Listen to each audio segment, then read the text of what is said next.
Buenos días, buenas tardes, buenas noches a todos según el momento en que lo estén observando. La idea nuestra era un poco compartir con ustedes algunas cosas lógicas de reflexiones que ustedes han hecho, de abordajes que han llegado, pero a nivel general. No nos parece que al ser un taller sea necesario ser puntilloso con algunas propuestas individuales de cada equipo, pero sí nos importa que al leer la totalidad, en este caso del equipo número uno y los abordajes que hicieron, brindar algunas referencias como colofón y sobre todo aproximaciones que nos permitan seguir desarrollando, porque nosotros estamos en un proceso de actualización, cuando digo nosotros, la comunidad de educación física, y en ese sentido ustedes y nosotros como docentes tenemos que seguir aportando nuevas herramientas. No nos podemos quedar con lo que se hace y sucede bien o incluso mediocremente y no seguir avanzando. En torno al aprendizaje hay muchos elementos tan importantes que nosotros tenemos que recalcar.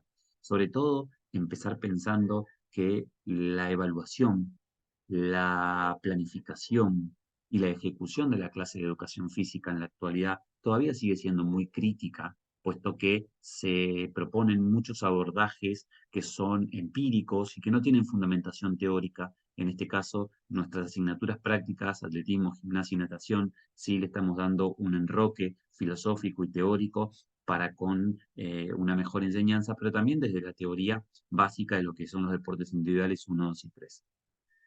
Ahora lo que ustedes tenían que hacer era construir y diferenciar las propuestas de la educación física en relación a los otros saberes, que pueden ser disciplinares o no, porque también existen, en el caso de dos grupos, y que lo quieren leer también entre ustedes, es muy importante, que abordaron las asignaturas denominadas de artes o plásticas e incluso musicales. Y ahí también había un contenido mucho más empírico que teórico, tal como la educación física.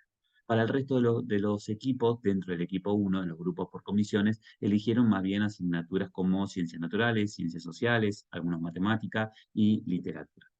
En ese sentido, cuando ustedes explicaban el primer punto de qué se trata cada asignatura, muchos lo hicieron desde la conformación lógica disciplinar. Pero también es importante aclarar que el aprendizaje no siempre se da por el currículum real, sino también por un currículum oculto.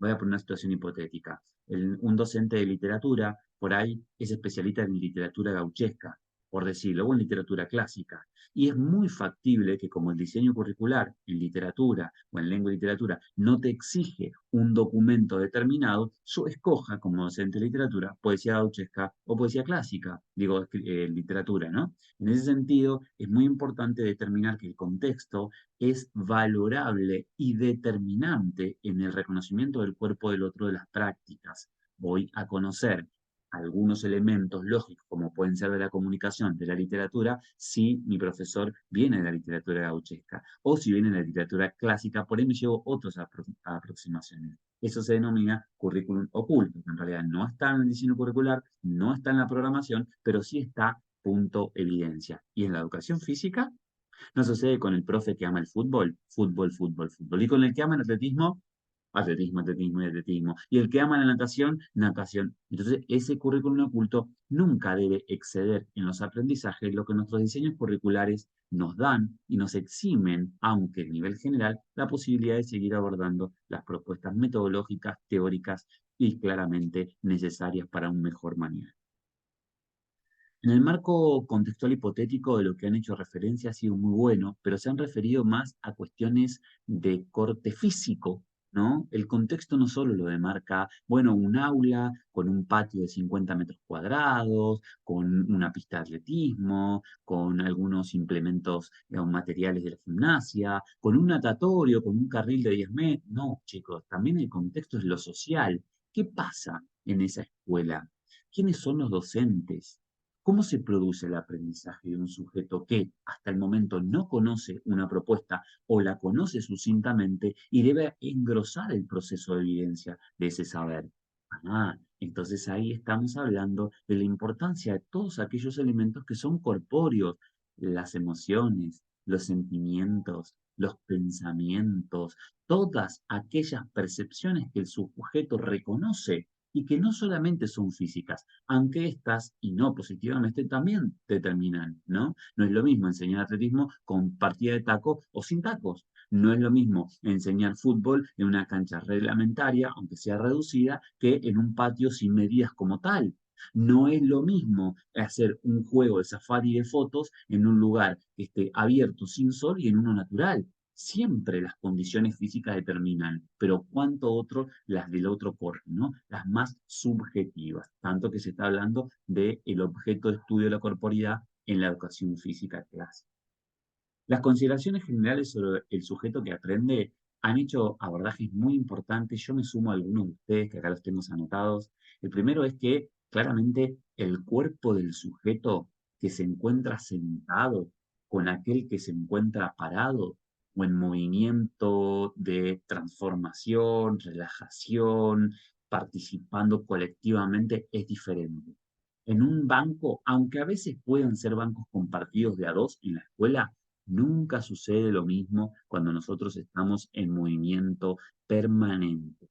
Claramente, estando en un proceso de cierta quietud, uno está en movimiento igual, porque está pensando, porque las funciones vegetativas están actualmente funcionando, pero no es lo mismo aquel que hace todas esas mismas funciones, pero está colaborando. Y este es el segundo elemento que ustedes se dieron cuenta sin el uso de que nosotros los hayamos empujado, y es, en la educación física se comparte, se colabora, se construye y se es cooperativo. No siempre, claro está. Esto depende de la formación y la divulgación científica que tenga o compromiso social que tenga el docente. Pero por lo pronto, mayoritariamente sucede. ¿Cuáles son los aspectos que giran en torno a este proceso colaborativo? Mayoritariamente la estrategia y la táctica, porque hay una deportivización, pero en la educación física no clásica, no positivista, no tradicional y que lo cubre un desarrollo significativo del cuerpo del sujeto desde todas sus propuestas holísticas, también lo produce a partir, por ejemplo, de un safari de foto que recién hablamos, o un juego rítmico, o un baile de reggaetón. ¿Por qué no? Pienso, ¿no? O llevar el parkour como deporte tradicional, aunque ya aparece en la propuesta federativa, en la gimnasia, pero llevarlo a clase con lo que tenemos y empezar a mirar el mundo y el patio, no siempre desde abajo, sino también desde arriba, desde el centro, desde otra propuesta. Así que esas son las dos genialidades que ustedes encontraron. ¿Qué otras cosas suceden? Bueno, también hay que entender que en la clase de educación física no siempre se brindan los objetivos. Fíjate que empezás y el profesor te habla de la actividad, de lo práctico, pero no te habla del objetivo de clase, no te habla del contenido, no te hace un anclaje al diseño curricular, cuestión por la cual el resto de las asignaturas generalmente sí, incluso utilizan el pizarrón. ¿Por qué no pensamos nosotros como profes de deportes individuales 2, hacia ustedes, utilizar las acciones y los medios básicos que tiene la didáctica y la pedagogía para con el reconocimiento de lo que debe ser una clase? Enunciar un objetivo es muy importante, lo hemos visto con este tema dentro de la clase sincrónica de este cuatrimestre, en todas las comisiones, porque cuando vos enunciás un contenido, cuando vos enunciás un aprendizaje, una competencia, el sujeto empieza a procesarla desde lo teórico, desde lo introspectivo, y relaciona lo que sé con lo que voy a saber.